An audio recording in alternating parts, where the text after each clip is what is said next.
What we are working on today is my 1965 Honda CB160 Sport. This is a really unique little motorcycle. You can see I already pulled the motor out of it. We'll get to that in a second, but really quick overview.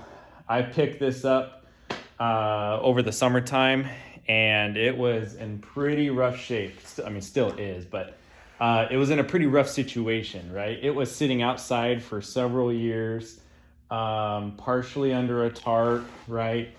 So it's got some rust on it.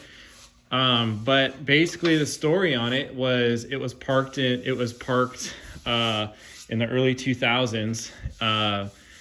And even then it wasn't running for some time before that. But it was in really good condition. 20 years ago. It just hasn't had anything done to it in a long time. So it's been through a lot of weather seasons and it shows. So I've already done a little bit of paint work. You know, I couldn't help myself, but I was already buffing some of this original black out, shining up this chrome, right? Look at that little emblem on there. Super, super cool, super unique. I literally, me and another guy, we dragged this to my truck. Through the little grass there.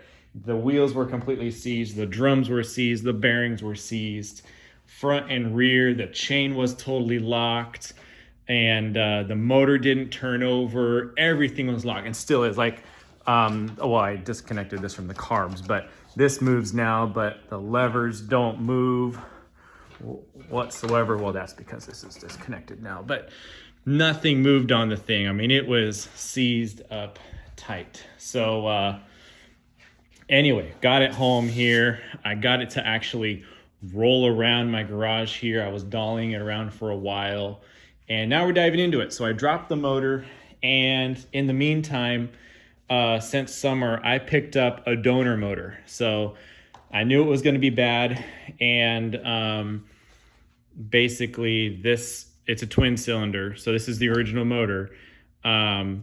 This whole side was completely locked up. The cylinder was full of water. The valve was rusted solid. The rocker arm was horrible. I mean, it was pretty bad, but that's no problem. So we got a donor motor. I even got to see this motor run before I bought it, which was great. So basically I took the best of the two camshafts. I got all the rocker arms back in. I put this starter on here.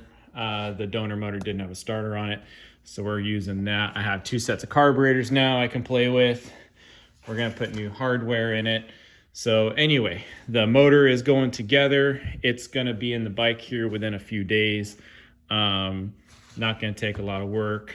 It's looking pretty good. I'll do a real basic cleanup on it, throw some high temp paint at it, whatnot. But they're both the correct serial numbers for these bikes. So anyway, so that's where it's at. Pretty unique little motors, air-cooled twin cylinders, and the pistons rise and fall at the same time. They don't alternate like this, like normal twin cylinder bikes do.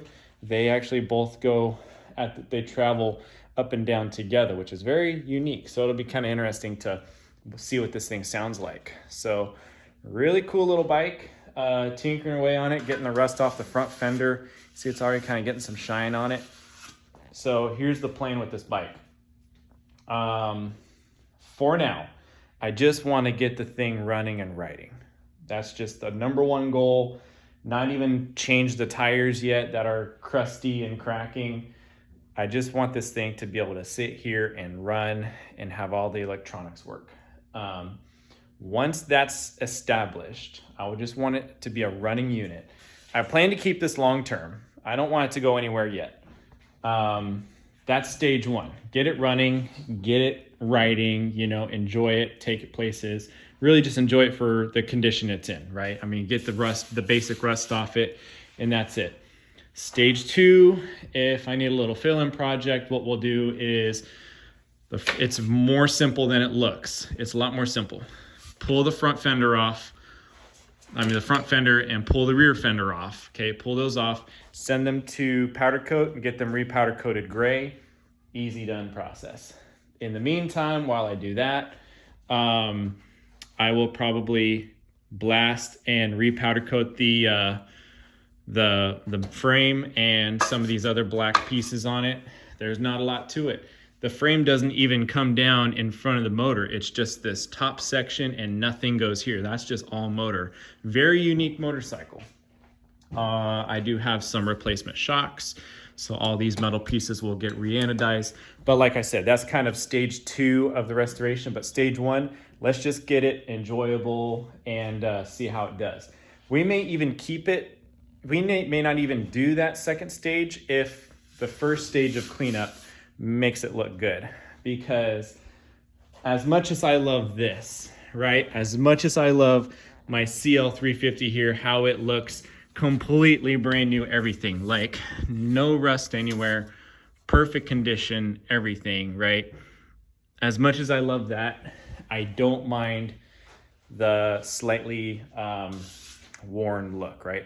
And I'm not saying that out of laziness. I actually think it looks pretty good. So a little bit of a distressed look, you know, show its age a little bit, kind of shows a story, you know, but get rid of the rust. I don't want rust on anything, but I don't mind patina, okay? So there's a difference there. So anyway, that's where we're at. That's the plan. We're gonna go from there and we'll see how it comes out. But anyway, the CB160, pretty cool bike.